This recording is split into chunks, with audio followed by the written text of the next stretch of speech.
Welcome to the Recipe Video Game Podcast. I am your host, The Red Knight. Now, as we enter the video game announcement season in June, things get fairly quiet.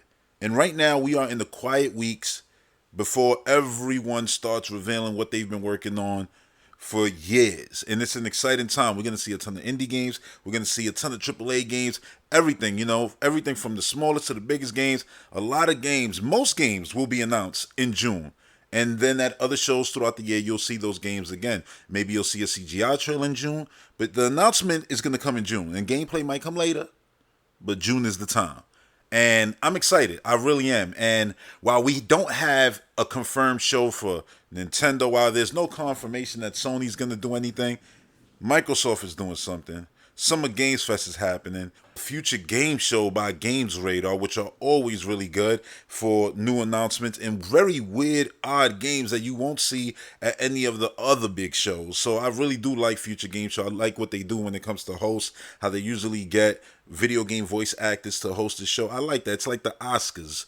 And what I mean by that, for example, the actress who plays Senua in Hellblade games would never be asked to host the Oscars.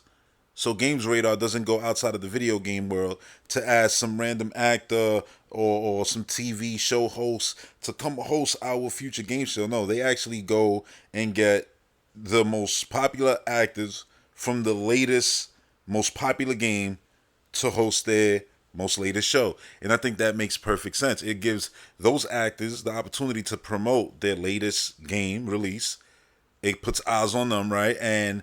And I think it's just all around good for, the actual show also, because maybe the show can be like, brought to you by that specific game, which those actors host or things like that. Maybe they'll get a special sneak peek at new DLC or whatever the case may be. The point is they keep it in video game and it gives their show a really nice feel to it. I really do enjoy them. Every single one they've done, I've had a good time watching. So I look forward to their show this year.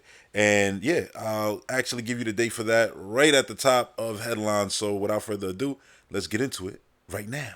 Activating headlines. All right, so first up on headlines, like I was just saying, the Future Game Show is officially announced for this June. So if you thought it was only going to be Summer Games Fest and it was only going to be Microsoft show and the PC Gaming Show, there's a couple shows actually, because there's that one other show that I forget where the demo for Plague's Tale is going to premiere. And that's one of those, I think that's the Tribeca game show actually. So yeah, there's a lot of shows happening early June. And now you can add Future Game Show on June 11th at 3 p.m. Eastern. It is going down. And for anyone who thinks that the Future Game Show hasn't been a success, let's be clear. The Future Game Show has reached over 150 million viewers since its debut in June of 2020. So already it's become a staple for gamers to look forward to these shows where they're going to get awesome video games announced. There's always good games announced, and this year is going to be no different because this year's partners include Warner Brothers Entertainment, Team 17, Koch Media, Konami, Sega, and many, many more. And they state that you can expect a diverse games genre from puzzlers to shooters and beaver-led post-apocalyptic strategy games with a focus on new gameplay footage and fresh developer insight. The Future Game Show runs 3 shows a year, the Spring Showcase in March, an E3 event in June, and a Gamescom show in August. So yeah, this is the E3 style show for June for you to look forward to. So yeah, I'm really excited about this show. I think it's going to be crazy good. And I think we're going to get a lot of good announcements this year. And look, these shows don't disappoint because I think all around the industry, we are in such a creative period where these shows always deliver with awesome looking games, awesome announcement games that are super intriguing. And a big reason for that isn't only the fact that developers have great ideas nowadays, it's the fact that this industry is filled with amazing tools for those developers to bring those ideas to life. It doesn't matter whether you're one guy, a small group, or a giant developer out there. Everyone now has the opportunity to make a great looking game, and these kinds of shows always showcase exactly that. So yeah, I look forward to actually watching this show, and I hope you do too. So yeah, now let's move on to the next headline. Now, ever since the first time I saw Fall Guys as part of the PlayStation Plus library, when everyone really started playing it because it was basically free to play for all of those players, the game just looked really intriguing because it was like this community-based platformer that was happening in real time with multiple people. So people are just bumping into each other, and there's a whole bunch of theatrics. I always thought it looked interesting, but me not playing on PlayStation, I haven't had the opportunity to actually play the game. But now the game is officially announced to be becoming free to play. So that's going to be happening on June 21st. And when that happens, the game is also going to be launching on the Nintendo Switch and the Xbox family of consoles. So I finally will be playing this game. I look forward to it because I love platforming games. So I think that this will be my cup of tea. It basically, from the outside looking in, look like it's a battle royale game in the sense of getting to the goal. So whoever's the best platformer player, with the physics that they give you, basically wins the game. And I think that just looks very intriguing, and it's something that I definitely want to try. I think it's easily gonna get me hooked personally. So yeah, I look forward to it. I also look forward to, I don't know, maybe, hopefully, Nintendo and Microsoft letting these developers use their IP, because when I look at these, big, chunky, they basically look like Betamax from Big Hero 6. Character designs, I think, yeah, you could put some overalls on that and just call it Mario, call it a day. That's a nice little cameo in there. Master Chief outfits, Gears costumes, and things like that. I would love to see stuff like that. Link costumes, why not? I know they put Cuphead in there because I still remember when they did that back in the day. And Shovel Knight, there might have been other characters too, but those are the ones I prominently remember seeing, for sure. But if they did do other ones, then yeah, the door is even more open for other opportunities. I know those are, indie games, which is a great opportunity for them to have, those indie developers respectively. But it'd be cool if Nintendo and Microsoft got behind this game like a big deal, in the same way they did with Rocket League, like having, the Samus vehicle in there, the Mario and Luigi vehicles in there. And I'm sure Microsoft has probably done things with Rocket League. I don't really know. But they're, usually doing things with, for example, right now, Fortnite. I play Fortnite with Master Chief and Gears characters. So yeah, why not, give Fall Guys some of that love? The game is super popular. I think this is going to make it even more popular now that a lot of gamers like myself are going to get the opportunity to play it on, their preferred console, basically, which is, a good thing. And I think it's genius that they're actually going to make it free to play. It's the same thing Rocket League did.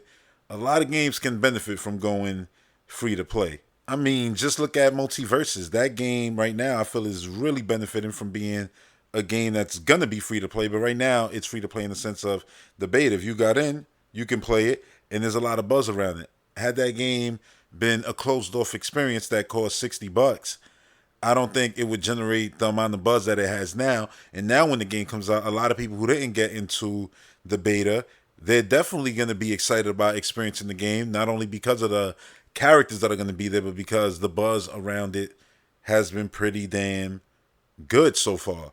So they've generated good buzz, and then when the game is out, the asking price is free. I think those two things are going to add up to them making a lot of money with the things that they'll, sell within the game, but also just them having a lot of players there and having an active user base consistently.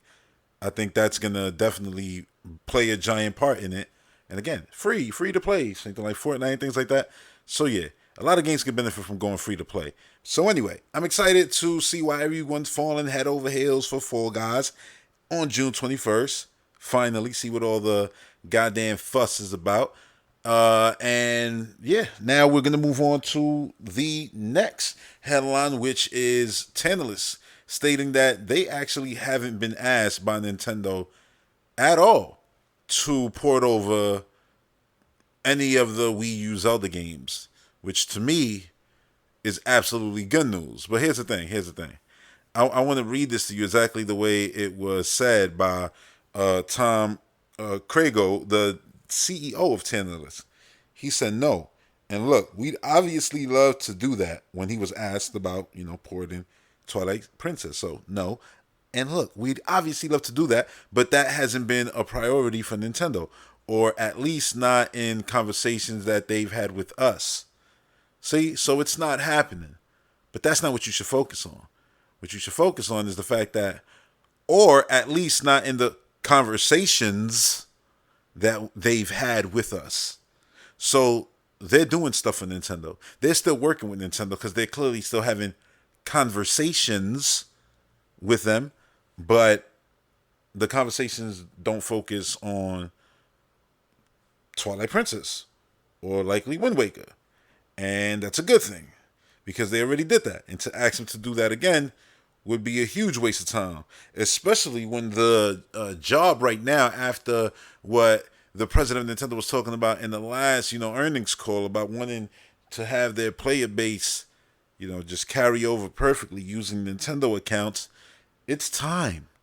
It is time that we see brand new consoles added to the expansion. And when I say brand new consoles, I don't mean GameCube and Game Boy Advance, and that's it. No, I mean Wii, Wii U, and all of Nintendo's games, their entire body of work. If that means taking Tantalus and buying them out completely and then adding a ton more developers there so that Tantalus becomes their port studio, at least for the time being, to bring everything over to the network, make every game, which, is going to be a feat to make, games work one-to-one, Wii Remote. That experience is going to be difficult, but that's nobody else's fault but Nintendo for being the creative, amazing company that they've been throughout the years and not being boring and always giving us new ways to play. I like that. We shouldn't be punished for that. They should find solutions for that.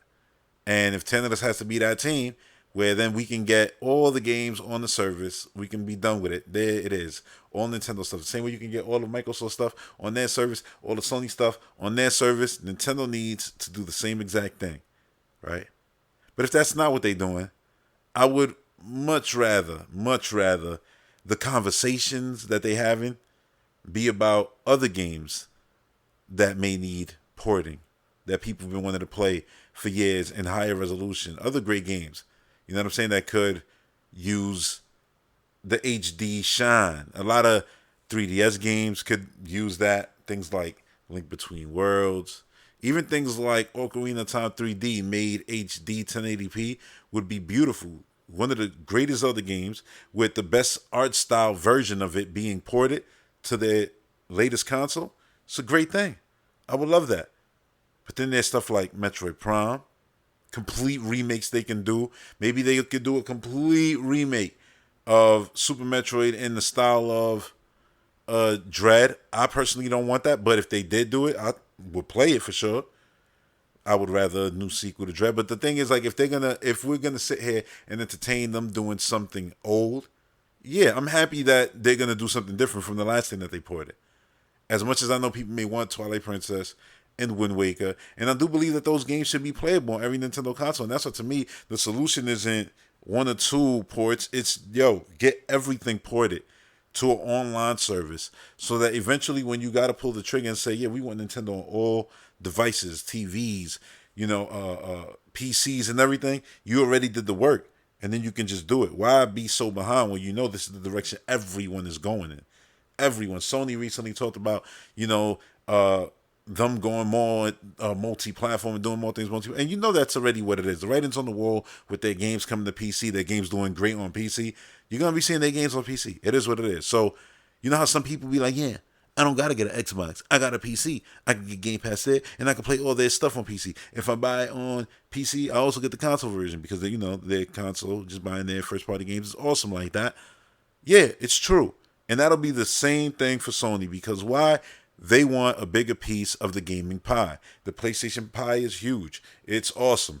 But they want the gaming pie, which the PlayStation pie is just a tiny piece of.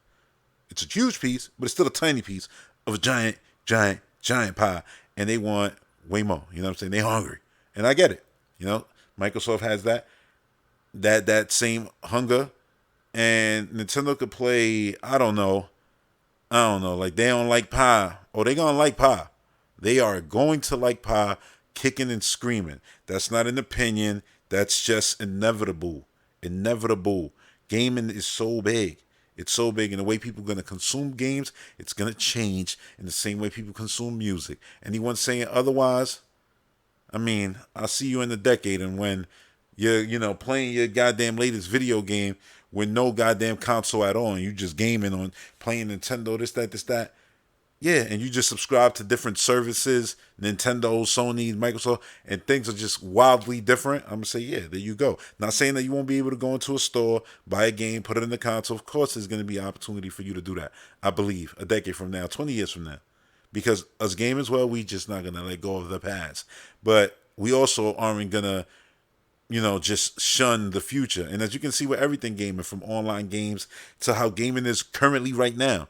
Right now, if you told someone you're going to be able to buy a box, I mean, tell someone this in 2004, you're going to be able to go buy a box, and in that box, you're going to have all the games you could possibly want. And you're going to be able to just play all of them. Like, oh, so what's it going to be, like a disc change in there? Like, it's going to hold like 10 discs? No. I mean, all the games you can want are going to be in there. But how? Through the internet. You're just going to have all the games. Because, I mean, the internet exists at the time. Everything is just going to be in there. You're just going to be downloading everything at the touch of a fingertips. And here's the kicker. To do this, a lot of it is going to be dumb cheap. Whether we're talking the 3-year flip, Game Pass, Sony service, which is $120, play, 700 games. Yeah, you're going to just be able to play all these games. Even Nintendo service, where it's like, yeah, all your Super Nintendo games and NES, like all those things, and you're going to be able to play. I know, they don't got all of them there. It's just the idea. People be like, no, that's absolutely crazy. That's wild. And you're not going to be paying what? You're not gonna, and when we sitting there paying 60 at the time for everything we was playing. You would go absolutely like, that's madness. That would never happen. They would lose money. Why would they do this? It just wouldn't even make sense. Like the whole marketplace wouldn't sound like a real thing. Like it just doesn't compute. And yeah, it would be a real thing. It is a real thing. And it is inevitable that there will one day be a Nintendo service. And that'll be just like having a Nintendo console. So they might as well just not go kicking and screaming. Just start doing it, you know what I'm saying? And just get there sooner rather than later. Nintendo doesn't always have to be the slowpoke to things. There was a time when Nintendo used to be the forefront for tech and, introducing new things to gaming. And they kind of took a back seat with that. Even though the tech that they do have on the marketplace, which is completely wiping the floor with everything on the marketplace, is doing that because it is a new thing to gaming. Where people will be like, oh yeah, it's just a handheld. Nah, it's a hybrid, bro. It's a console. My Switch is a home console. My Switch has been a handheld a few times. But most of the time, it is a home console. You know what I'm saying? And the games play like home console games. When I'm on my console, I'm not feeling like I'm on a handheld or a Super Game Boy because I've had that experience before. This is not that. So yeah, it is a crazy, amazing piece of tech. And it's still very Nintendo in its idea. It's very Nintendo in the fact that, look at the game that I'm mostly playing on it now. How do I play that game with motion and stuff like that? So it's still very much the crazy, wild ideas that Nintendo, loves to introduce to gaming. And I hope they never stop doing it. And I don't think because they have a service that means that has to stop. I think that they can easily sell peripherals for their services.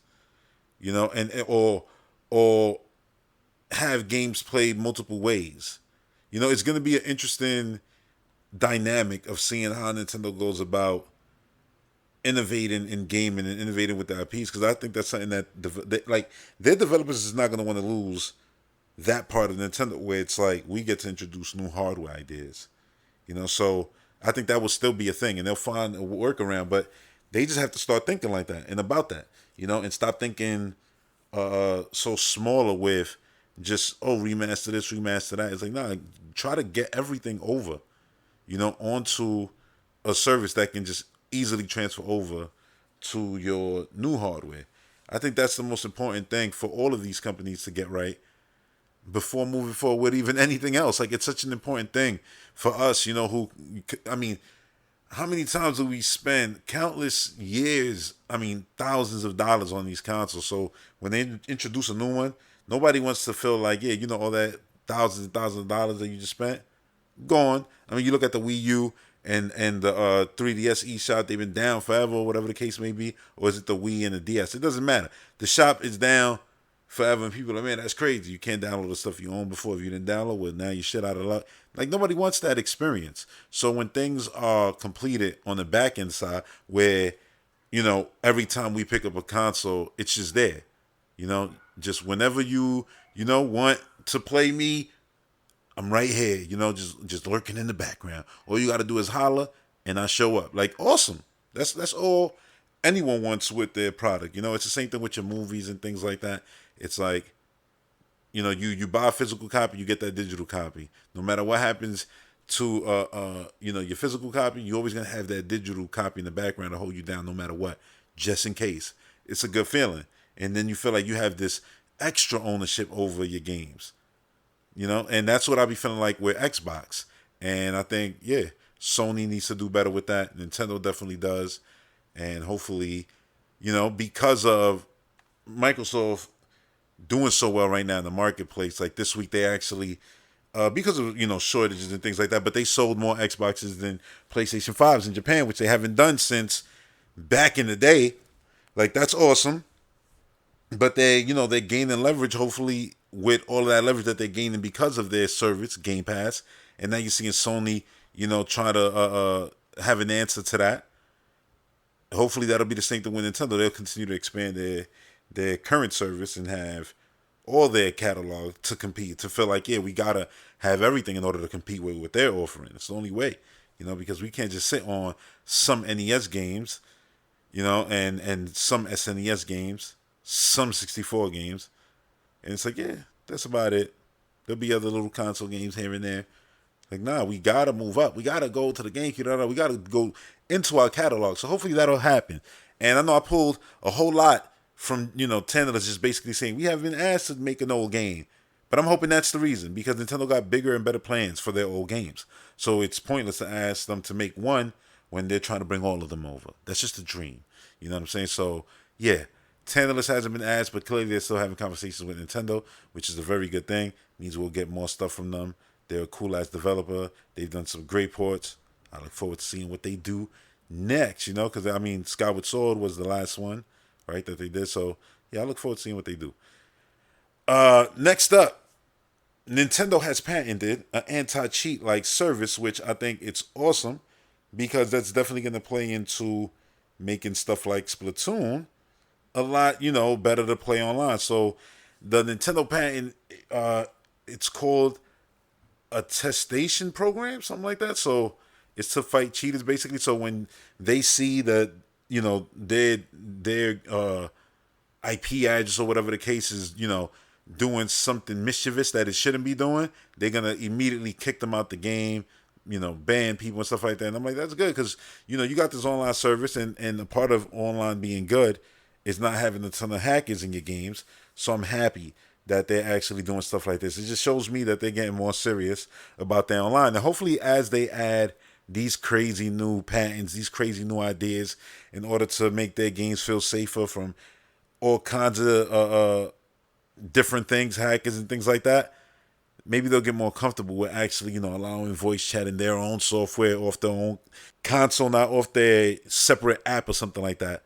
That'll be nice. Maybe, these steps will lead to that.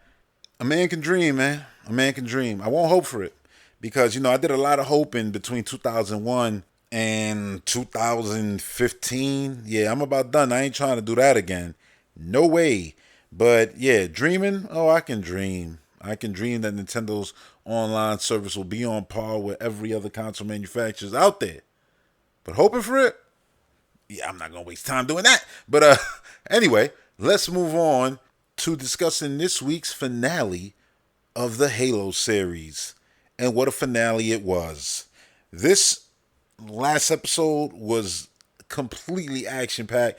Kicked off right where the last one ended. Chief knocked out on the ground after Cortana used the Warhog in order to basically, I guess, knock out the Spartans, because you can't really beat them. I wouldn't say she beat them. She just knocked them out. And, if she beat them, we would have never got that face-off where the Spartan had the gun to Chief's face, and Chief was like, yo, man, Halsey's been, playing with us our whole life. She stole us from our family. Lieutenant Keyes, he was like, it's true.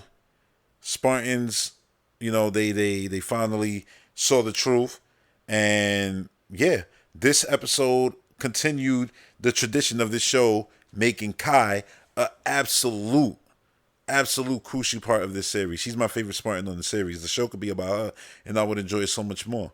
There were so many moments in this show, in this episode in particular, where I thought they were gonna really kill her. Not never once during the actual opening plane, crashing down. I was like, she's in a goddamn, her damn Halo suit. Like, she's good. She's in her Spartan armor. She's fine. And she was, and it was such a badass moment. That whole thing was badass. Like, I had a moment where I was like, man, why you took off your helmet when you got in this shit? When she walked in there, because I thought like the little sleazeball right hand man of hers, he was gonna like shoot her in the head or something. But nah, he hit her in the head with a pipe, thinking like that was gonna do something. Like, yo, she's still a Spartan, my dude. Like, they're superhuman. They're like Captain America, So yeah, she basically grabbed him and literally just threw him up into the ceiling of the ship. He died, and Halsey tried to run away and all of that. So it was a whole thing. She got out on the escape pod, and then that plane crashed, and she just survived the fall. And I love the fact that when Chief like ran, to where the plane was gonna fall, he didn't have a look on his face like, "Oh my God, I just lost a friend." He knew, like, I'm just waiting for her to basically come back up. And I thought that was such a badass moment, especially her like running when she saw Halsey getting away. She was like, "Hell no."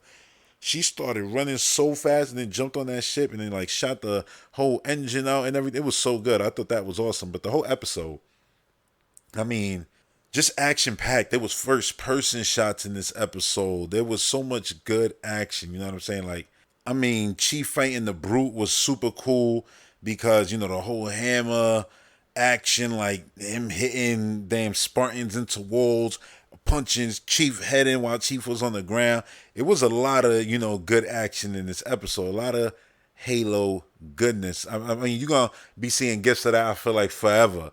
And the fact that I know that the next season is going to be crazier than this, I'm excited, man. I'm really excited, especially the way they left it.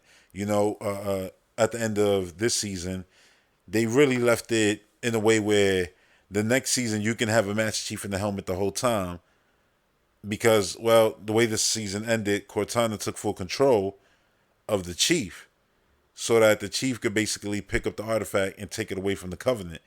And she did that after Chief saw that Kai, again, the hero of the show, shot little,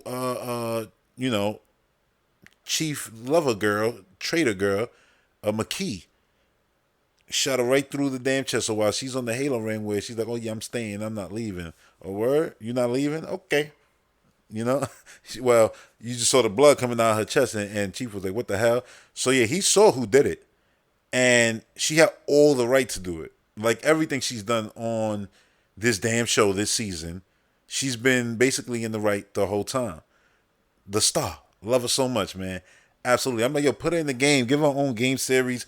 I know this is a silver timeline. Bring her to the mainline series. That's what I want to play with right now. Kai, the Spartan. Like, absolutely awesome. I thought that was great what they did with her. But then, Miranda Keys, she had her mother finally. They caught her.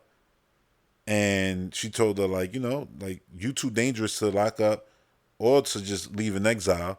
So the only option is basically, well, you already know what it is. So bye, mother. It was good knowing you. I'm out. So after that, her mom basically is like having like a seizure, and she comes in and then starts to remember everything her mother says about, like, I guess like the clones and things like that, and sees like, oh yeah, that's not my mother. Like, this is a fake. So yeah, of course, Halsey's out there somewhere doing some craziness. And Chief is, like I said, now basically walking around like a zombie. Like, I don't know if he's in there where he's seeing what Cortana's doing or if he's completely out. That's something that we're going to have to learn, I guess, when he comes out of this, whenever they decide to do it, whether it's in the middle of next season, whether it's early in the season, whether it's at the end of next season. I don't know. But I like the interesting dynamic of having Cortana be Chief right now. And immediately when Cortana became Chief, I couldn't help but feel like, oh yeah, look, Chief feels more like Chief in the game, like a robot, which she is. She's an AI. She's not a robot, but now kind of right. It's just a goddamn body that she's running around and doing all kinds of things. And I love the fact that the Spartans knew that Chief wasn't there no more by the end. Like they were looking like, yo, she's grabbing the artifact. She's not even, you know what I'm saying? Like saying anything. Like that's clearly Cortana and not Chief in there. That's not, John 117. And I thought, damn, man, it's sad. You know what I'm saying? But not that worried about it. It's like a lot of shows. It's like if you watch Vampire Diaries, it's no different from the vampires turning off their humanity and then going full crazy. You always knew there was gonna be a season was gonna come where they was gonna turn their humanity back on, and you was gonna get the character that you enjoyed. But then you gotta question yourself about whether you like them or not because they just killed mad people, slaughtered mad people in front of you, and you're like, yo, what the hell? You're like, oh yeah, but it's a cool character. Like, yeah, but they still slaughtered mad people. Just saying. I know it's a vampire show, fun, sexy, yay. Still crazy. You know what I'm saying? It's like the first 8 minutes of Stranger Things I just saw. I was like, are we still supposed to act like she's fully a good guy? Because I'm kind of starting to see why Papa been hunting this girl. Because she just slaughtered mad kids. I can't side with Anakin. I can't side with her. It's crazy. But anyway, yeah, I'm comparing it to a lot of shows that I like. That's a good thing, So I'm excited for the next season. Very excited for the next season. And where a lot of other shows are being canceled left and right. You're seeing everything on the CW get canceled. Netflix been canceling a lot of things, firing people. I'm happy that Paramount, trusted in the show that they, basically purchased from, who was it? Was it Showtime? I think it was Showtime, who was going to originally air this. And Paramount bought it and immediately gave it a second season. So that means they watched it and enjoyed it. And it was the right move because it really is a good show. And I'm looking forward to now having this same kind of, reaction to the Netflix Resident Evil show. Because I'm actually going to watch that. And I will be doing a review to that probably on the Film and Television podcast now, since that exists now. These reviews started here because, that podcast didn't exist at the time.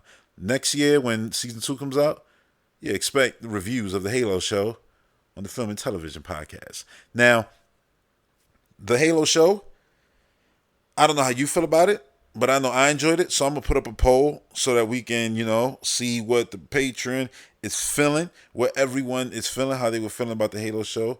I obviously include didn't see it yet option there, so if you didn't see it, please use that, and if you did watch it, please be honest. I'm gonna put it like this. I'm not gonna put an in-between choice. I'm gonna say, yes, I liked it. No, I liked it. Haven't watched it. That's it.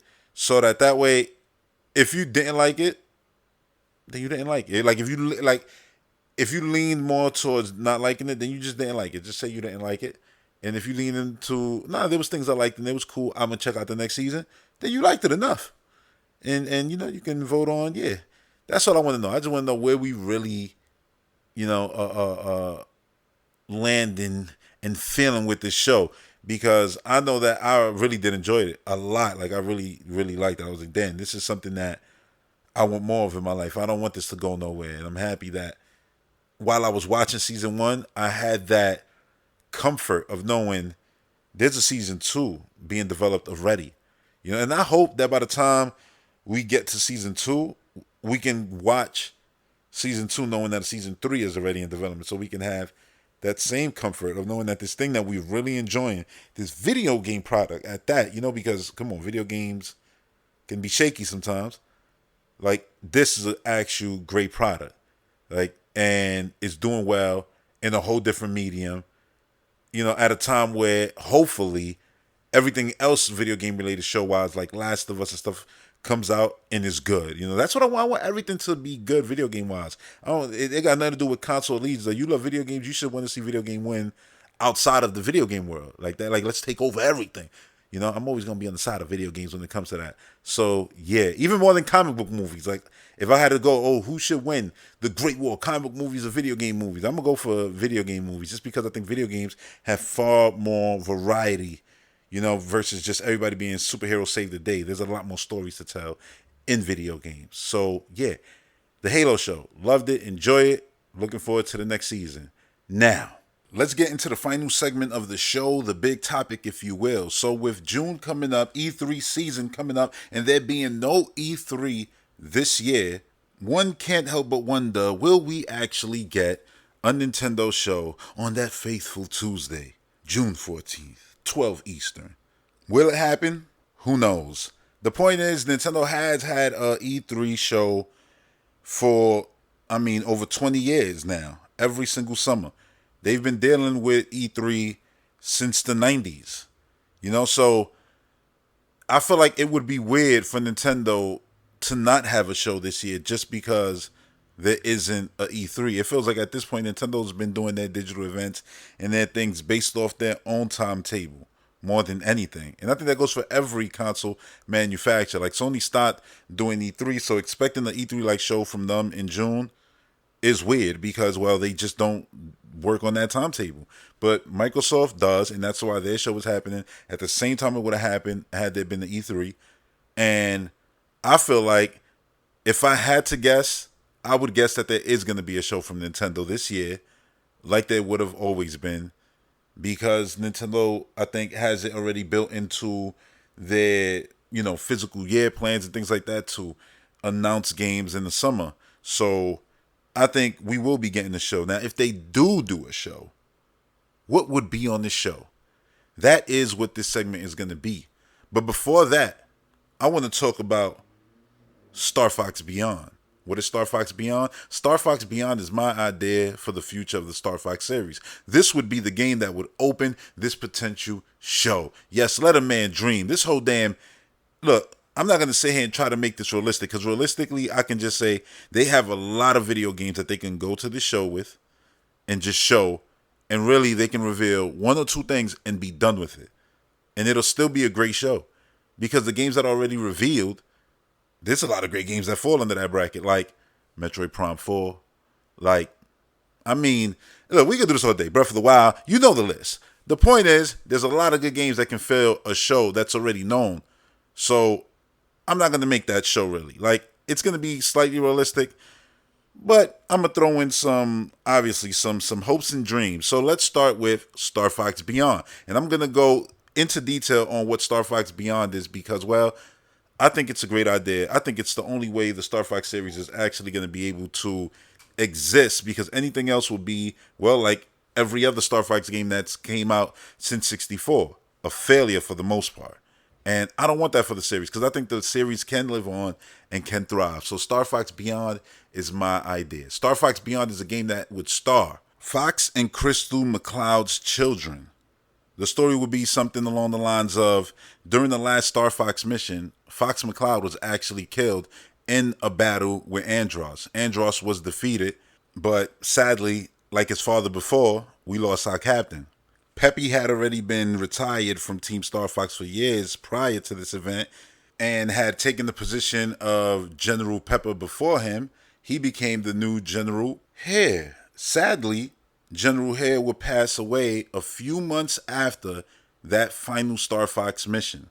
Crystal, having been devastated by the loss of her husband, decided to take a less hands-on approach, so she got off the field and actually took up the mantle as the new general. So General McCloud was born.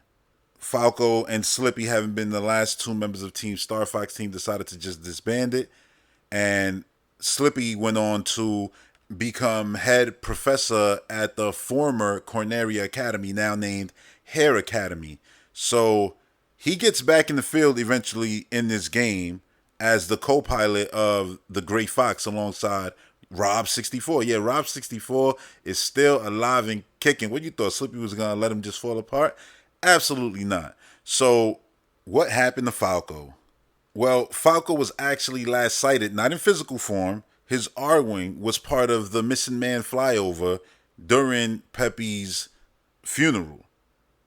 The R-Wing pulled off, and Falco wouldn't be seen for decades until the events of this game.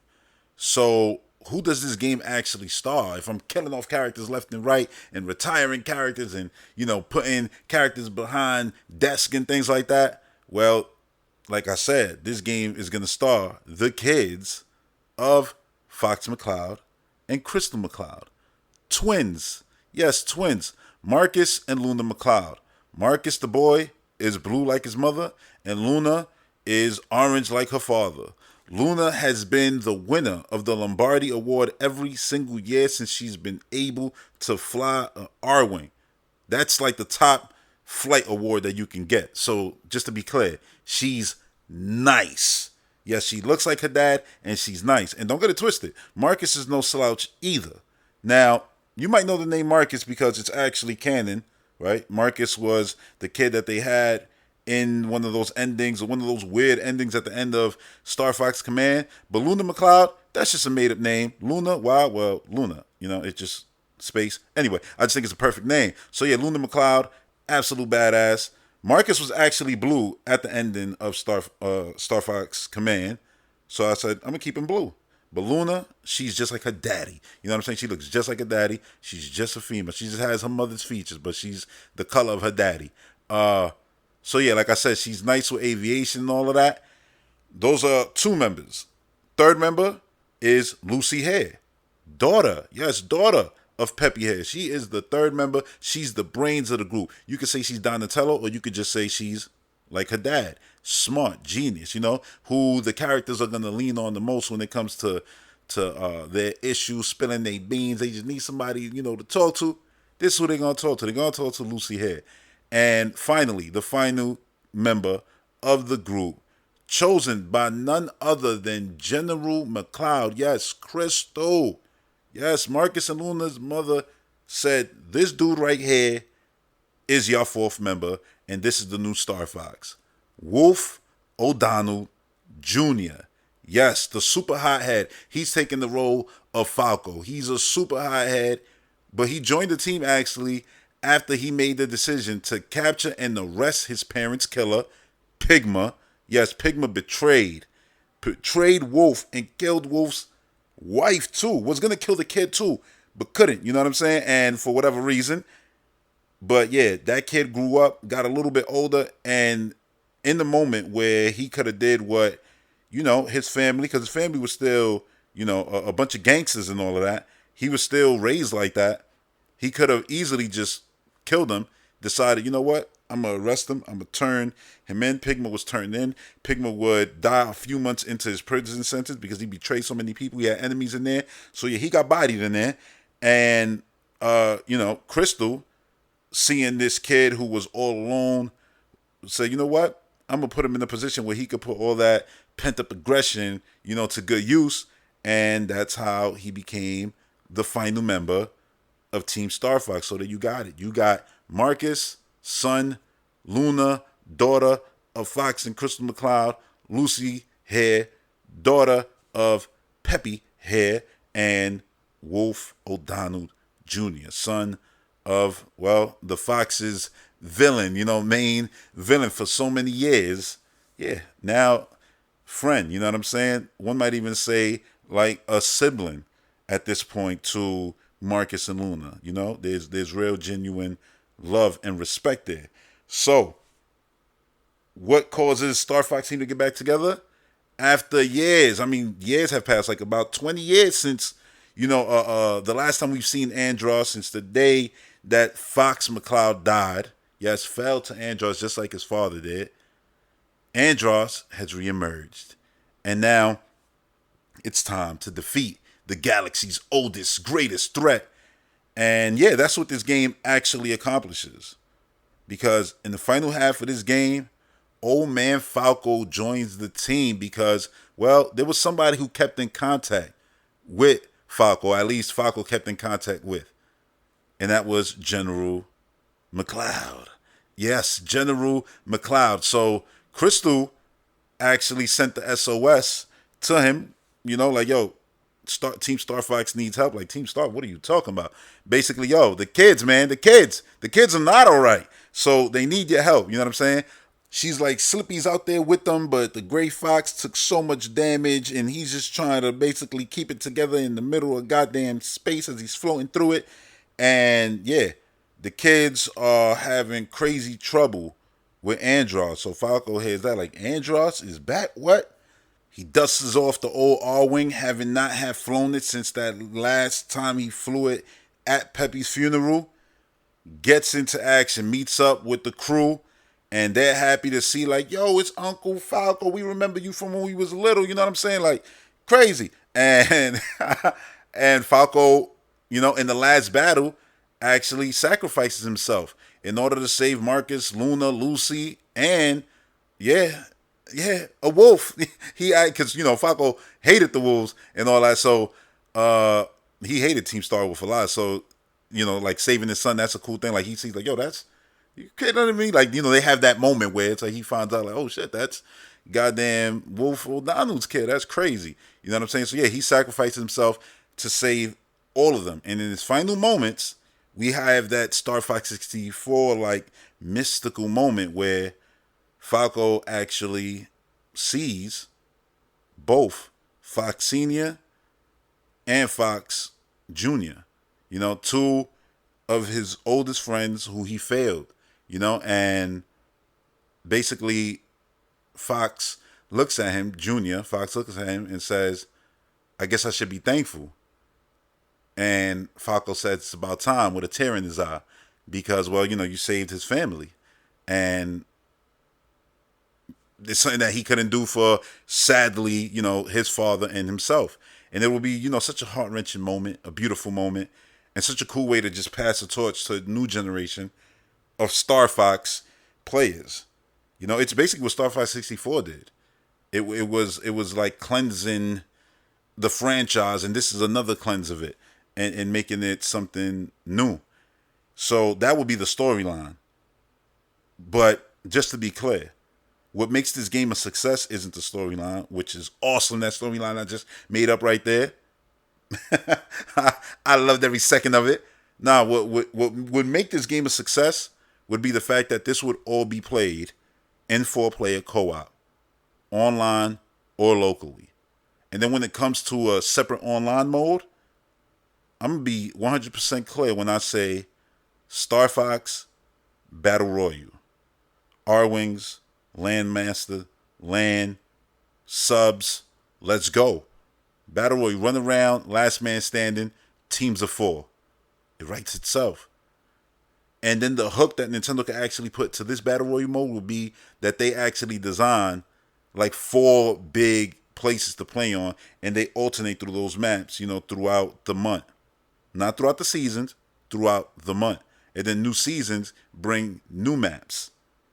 So you have alternated maps all the time, but they're big giant battle royale maps that'll be mad interesting. They can be Corneria. It could be any Planet X. It could be any of the planets from previous games, whatever, just based around. It's a whole separate thing, not tied to the story, just fun. Classic characters, all the old characters. I mean, bring back everybody. Bring back goddamn Andros' nephew and all of that. Like, honestly, in my storyline, I actually had the idea that Andros' nephew was actually in prison. So when, Pigma gets to prison, yeah, who put him there? Actually, it was Pigma. So then he ends up killing Pigma. And that's how, that Snake's story ends. And boy, was that dude a snake since, the first game when he betrayed Team Star Fox. Then he fought against them.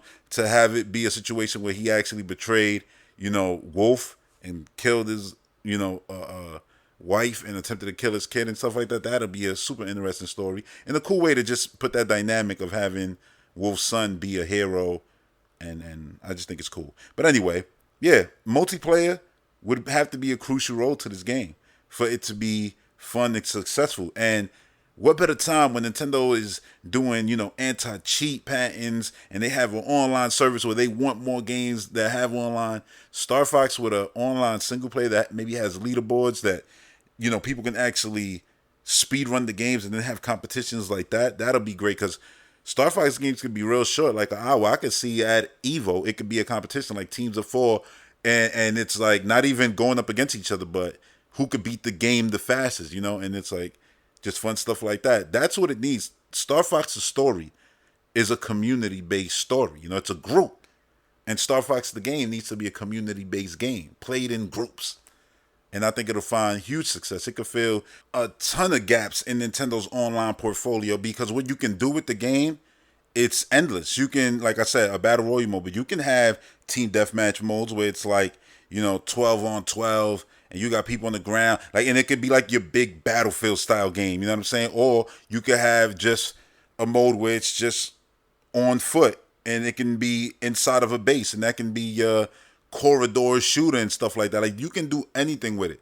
Seeing the model of Fortnite and what they do, and how there's just a ton of like different game modes there, like team deathmatch and stuff like that, outside of the battle royale mode. And I just realized that after coming back to the game now, since they added zero build mode, that it's like, damn, there's a lot to play here other than just the battle royale mode. I think that's super cool, and I would love to see an ongoing game like that with Star Fox. And Star Fox is such an easy game where if you did Star Fox Beyond, the name itself, it just sells the idea of this game being something you buy today, but it gets better, with time. So Beyond, it goes beyond release date. You can just keep adding to it, adding a story mission, story worlds, and things like that, like every other year, like every 2 years. You know what I'm saying? Like, maybe it's a year where it's like, this year we do heavy updates on online. Next year, story missions, and the next year after that, heavy updates on online. Or it can just be going at the same time, hand in hand. It'd be something interesting like that. And I think Star Fox is the best brand, more than any, for Nintendo to have as their ongoing service, because all the pieces are already there. They have a giant cast of characters, and the fact that the characters are a bunch of animals, it makes introducing new characters, I personally feel, easier, and far more interesting too. So, yeah, the idea of having the Star Fox game that's just ongoing is wonderful, and one that actually pushes the story forward. I don't know if you noticed, but that's what I was doing with my made-up story there, was pushing the story forward.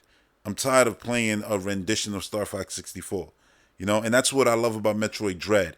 It's that Metroid Dread decided, let's end the story of the Metroid, of the X-Parasite.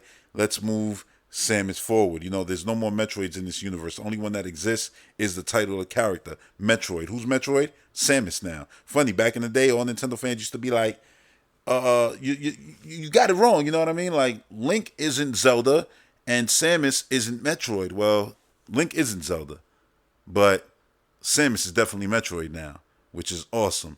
And I love to see that push forward for that series, so I want to see the same thing for Star Fox, and that's what I try to do here, was basically just expand on the idea of a Star Fox. So that's my Star Fox Beyond idea. I hope you enjoyed that.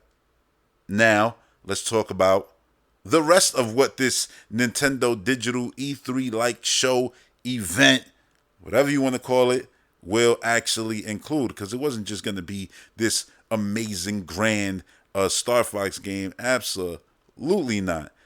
I'm talking full blowout on Splatoon 3 right after this. Keep it with another online game. It's giving value to the online service, right?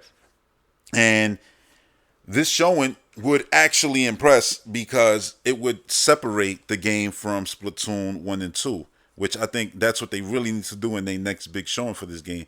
Give people visual reasons why this game is needed, why this couldn't just be stuff updated for Splatoon 2, like just updated right and put into Splatoon 2, and then you could just say Splatoon 3 for the next console or something like that, right?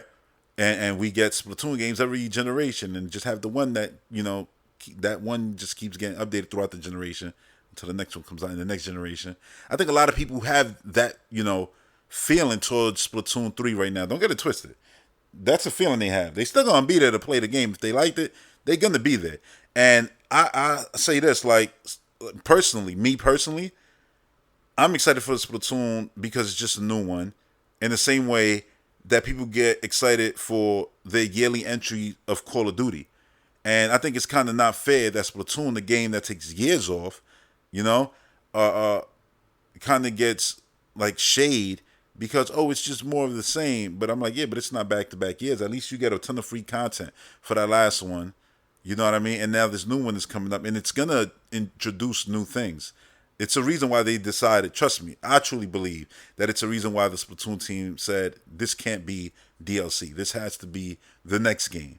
I don't think it's just a cash grab for $60 more. No, I think they have new ideas here, and we've seen cool ideas here.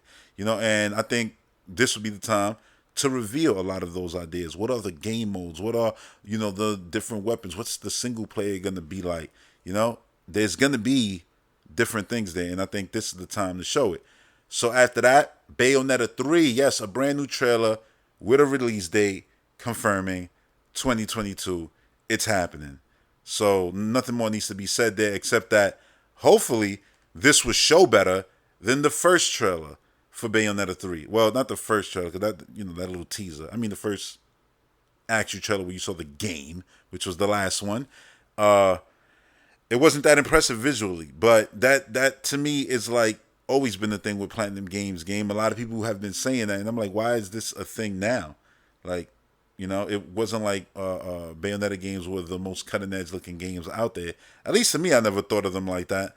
But maybe, the people who feel like, oh, it looks completely horrible, feel like at some point, I guess on 360 and PlayStation 3, that was a graphical showpiece game. But I'm like, really? Like, it was nowhere near like Gears or God of War or Uncharted or shit. Even Devil May Cry, I think at the time looked better than. I don't know. Hopefully, it'll just be a better showing, and we get a release date, because I think the release date is the thing that most people want more than even seeing the game.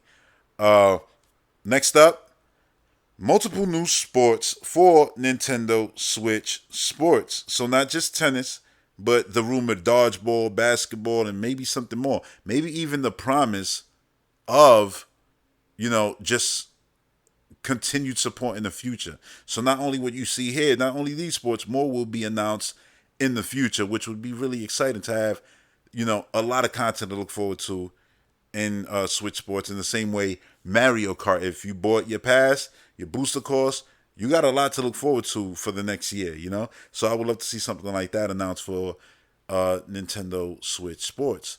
Moving on from that, speaking of Mario Kart, the second wave, show it off. Let's see what tracks we get in. I would love to see an update for Coconut Mall to get some moving vehicles on the Switch, because the moving vehicles are actually there on mobile, and it boggles my mind. Like, what?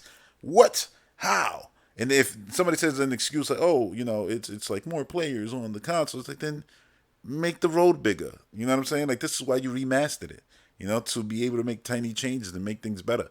The level's already redesigned to take into account, the fact that it's Mario Kart 8 games design gameplay. It's drifting mechanics and all that. You think they didn't put that into account? Of course they did. So they could have easily added moving vehicles. But anyway, the new courses, I want to see them. I pay for them. I'm looking forward to see them. I really truly do believe that we would see, these courses at this digital event if it does happen, next month. So, yeah.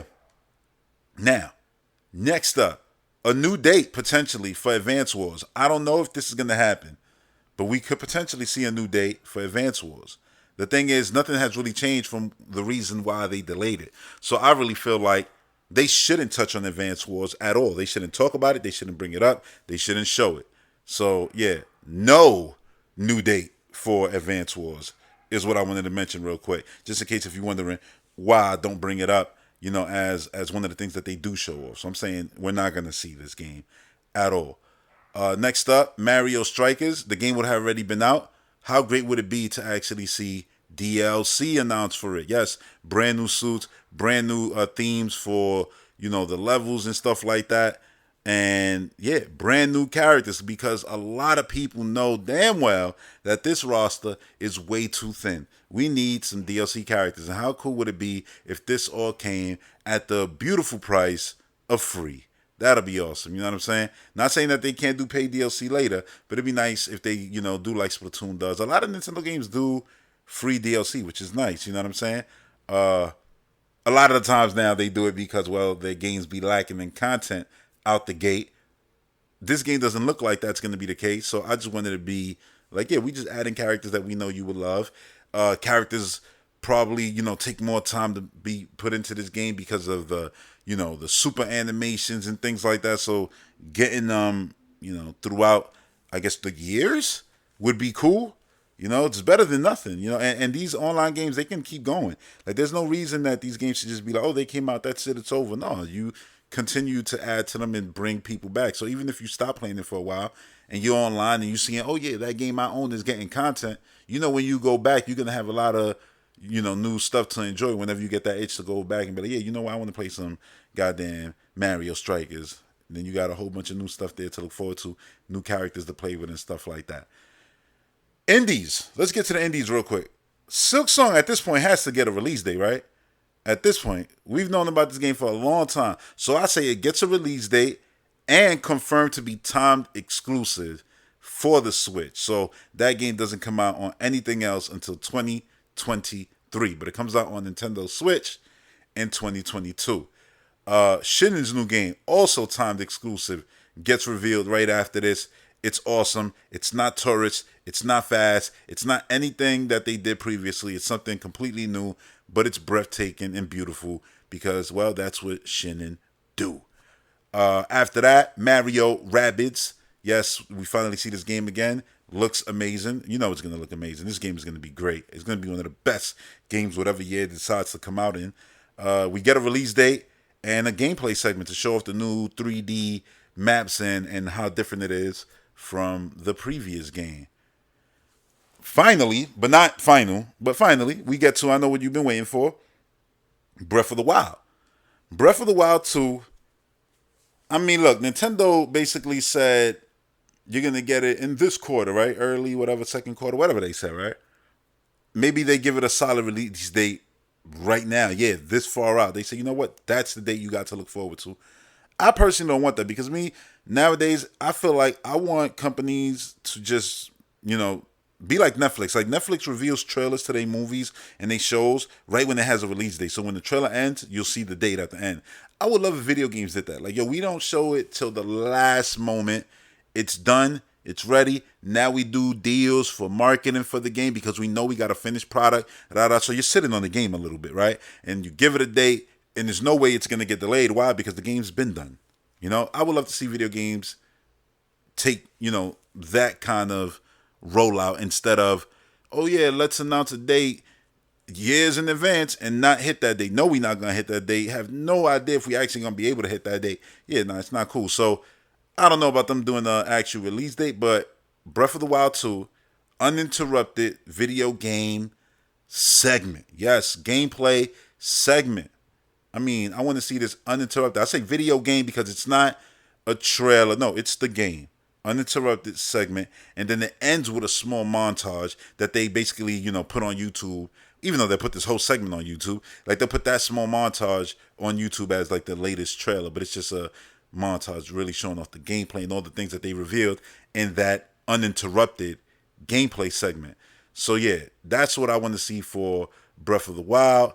It's going to be exciting. It's going to be great. And then Prime 4 follows that up. Whoa, this is crazy. This is crazy. I mean, these games been cooking for a while. Really, I'm naming, I said I wasn't, but look, I'm naming, and I'm just giving like cool scenarios, but a lot of these games are games that are in the pipeline. Like I said, it's real easy to put a Nintendo show together when they have so many games out there. And that's exactly what I did. Yeah, there's some made up stuff here and some blown out of proportion things here that would never happen.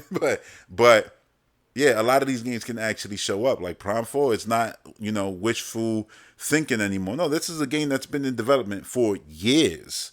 So Prime 4 after this, quick little teaser, leaves everybody wondering, is that a Switch game or a Super Nintendo Switch game? Because holy shit, that looked phenomenal. Wow. Throw it back, Nintendo. Please. Rewind. But anyway, Prime 4, nice little teaser. Just something to get, people's minds running with ideas and something that's better than the damn logo in a 4 in the middle of space. You know what I mean? Floating in the middle of space like Slippy was on his Gray Fox. After that, yes, there's still more after Prime 4. You're like, yo, that's it. That has to be the closer. No. 2D Zelda. I told you we're going to get crazy. 2D Zelda. It's been too long. Link Between Worlds. I am not counting remakes. Link Between Worlds. It's been too long since we got what used to be the mainline Zelda series. A top-down 2D Zelda game. We need one of those. I want one of those badly. Almost as bad as I want the next game that they show after the amazing looking, mind blowing 2D Zelda game.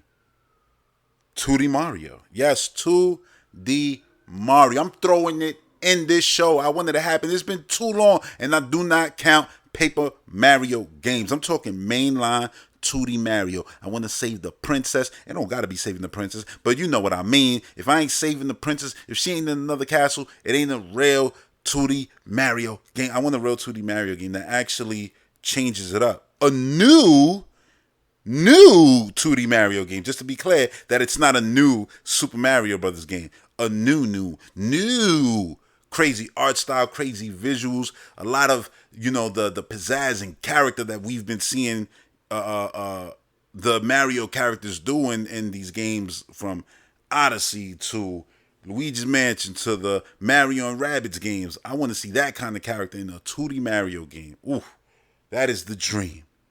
So yeah, after that, whoa, there's more after that. There's more. New consoles for the Nintendo expansion pass. Those being some third-party ones out there, from back in the day. They're not too many people going to care about. And of course, Game Boy Advance. But out of nowhere, GameCube gets announced also. So yeah, you get Game Boy Advance and GameCube. With the promise, yes, you hear it from Nintendo themselves, that this service will expand to the other remaining Nintendo consoles in the future.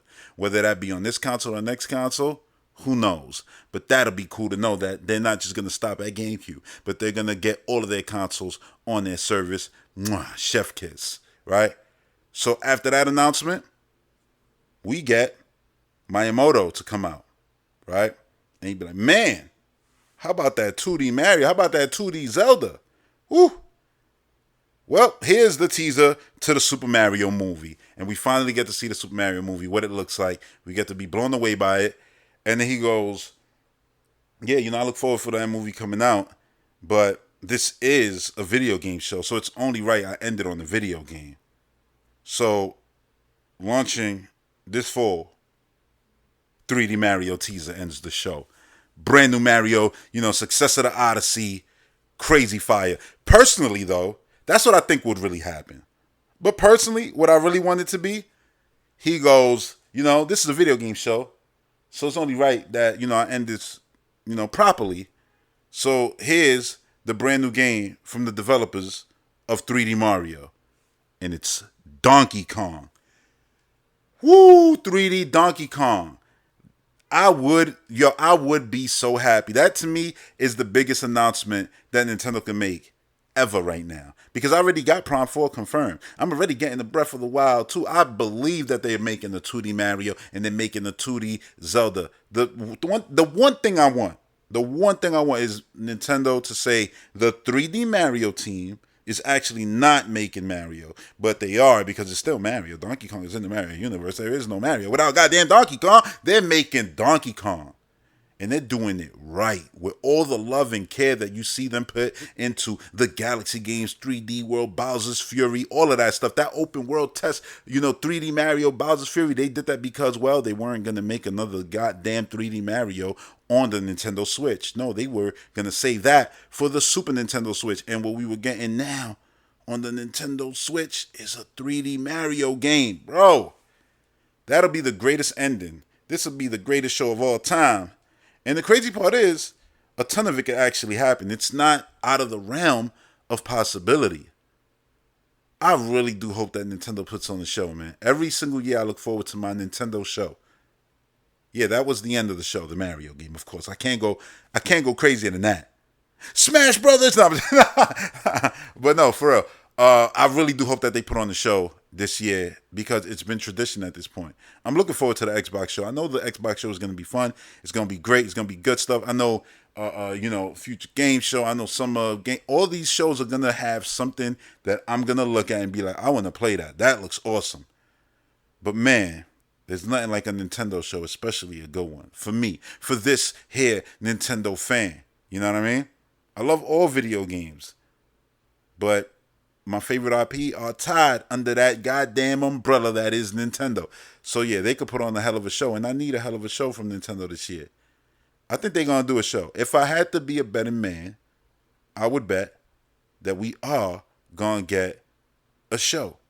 You know what? Scratch that earlier poll. We ain't doing that. We're doing this poll right here. Do you believe that on June 14th at 12 p.m. Eastern, Nintendo will have a E3-like digital event this year? That's going to be the poll. Simple yes or no answer. So I'm going to tell you right now, I'm voting yes. I believe they are going to do it. So yeah, head over to the Patreon. If this is up, you're listening to this, that poll should be there. Go over and vote, and next week we'll discuss. We'll see how many of y'all actually have faith in the old Big N to actually deliver like they've done for over 20 years every single summer, with a E3-like show. Yeah, let me know. Leave comments and all that, why you believe they are going to do it, why you believe they aren't going to do it. I want to know, man. E3 season is upon us already. It's here already. Like, don't think, oh, no, it's still, mid-May, it's not ready. No, it's here. This is it.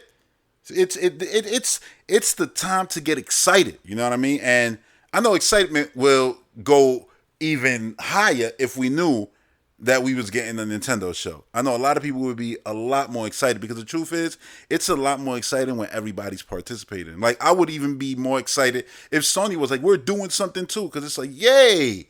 The whole industry is back to doing something all around the same time, and everybody gets to yell and scream about who had the better show and da while I'm sitting there just happy that the video game industry showed up and showed out like they always do. That's just what I want to see. So yeah, that's gonna do it for this week's podcast. Make sure to head over to the Patreon and become a member if you aren't. If you're listening to this on the replay on YouTube, but if you're a patron, make sure to head over there, vote on the poll. Let's discuss. Thanks for tuning in. Until the next one, peace.